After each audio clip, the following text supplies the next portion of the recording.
Hello बच्चों। यहाँ लिखा है bicycle has pedal rod of length 16 centimetre. ये 16 सेंटीमीटर दिया है पैडल लेंथ ये वाली। ठीक है। Connected to a disc of radius 10 centimetre. ये जो यहाँ पे डिस्क लगी हुई है इसकी रेडियस ये वाली 10 सेंटीमीटर है। ठीक है। Bicycle wheel has 70 centimetre diameter. ये 35 सेंटीमीटर व्हील का रेडियस दिया है, 70 सेंटीमीटर डायामीटर था।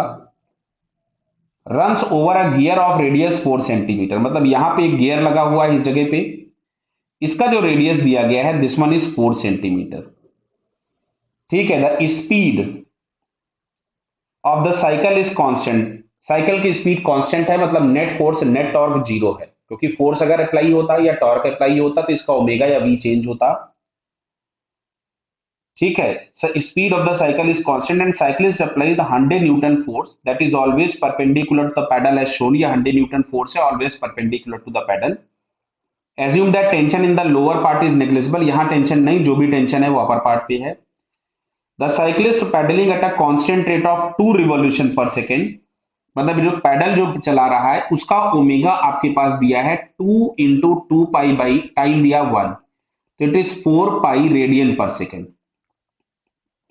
यानी ये जो डिस्क है उस डिस्क का ओमेगा आपके पास, ये जो डिस्क घूम रही है इसका ओमेगा दिया है 4 पाई रेडियन पर सेकेंड। ठीक है। Assume that force applied by the other foot on the cyclist. ठीक है, दूसरे वाले पैर से साइक्लिस्ट कोई फोर्स नहीं लगा। Neglect the friction within the cycling part and rolling friction. The speed of the bicyclist. तो देखो ध्यान से, यहाँ पे जितनी वेलोसिटी से, वेलोसिटी जितनी इस पॉइंट की होगी उतनी ही वेलोसिटी इस वाले पॉइंट की भी होगी, क्यों? क्योंकि चेन लंबी तो होगी नहीं। तो वेलोसिटी अगर हमारे पास इस वाले डिस्क की या गियर की देखेंगे तो दोनों की सेम होगी। मतलब मैं v1 बराबर v2 लिख सकता था, टेंजेंशियल स्पीड या वेलोसिटी हम जिसको बोल रहे हैं।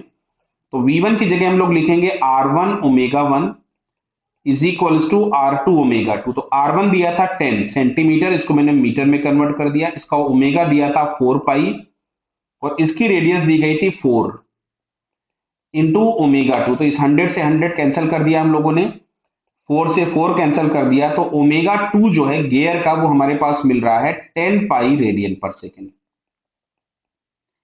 अब ये हम लोगों को पता है कि जो गियर होता है वो व्हील के साथ, पीछे वाले व्हील के साथ रिजिडली फिक्स्ड होता है। मतलब जो ओमेगा गियर का होगा वही ओमेगा व्हील का होगा।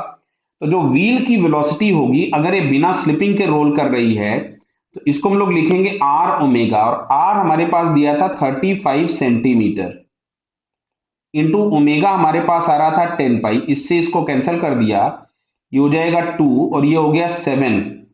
तो 7 पाई, तो यहां से हमारे पास ये आ रहा है 3.5 पाई मीटर पर सेकेंड। क्लियर है? तो 3.5 पाई मीटर पर सेकेंड हम लोगों को ये सेकेंड वाले ऑप्शन में दिख रहा है। क्लियर? तो फाइनली इसका सेकेंड आंसर हमारे पास क्या होगा? करेक्ट। क्लियर बेटा? सारी चीजें समझ में आई। गियर पीछे वाले व्हील के साथ रिजिडली फिक्स्ड होता है, तो जो गियर का ओमेगा होगा वही पीछे वाले व्हील का ओमेगा होगा। और इस वाले पॉइंट की वेलोसिटी या इस वाले पॉइंट की वेलोसिटी अगर हम सेंटर को फिक्स माने तो आपको आर ओमेगा मिलेगी। या हम लोगों ने प्योर रोलिंग में पढ़ रखा था तो वीसी बराबर हमारे पास आर ओमेगा होता है। तो इस तरह से हम लोगों को 3.5 पाई मीटर पर सेकेंड इसकी वेलोसिटी मिल जाएगी। क्लियर बेटा? Okay, all the best.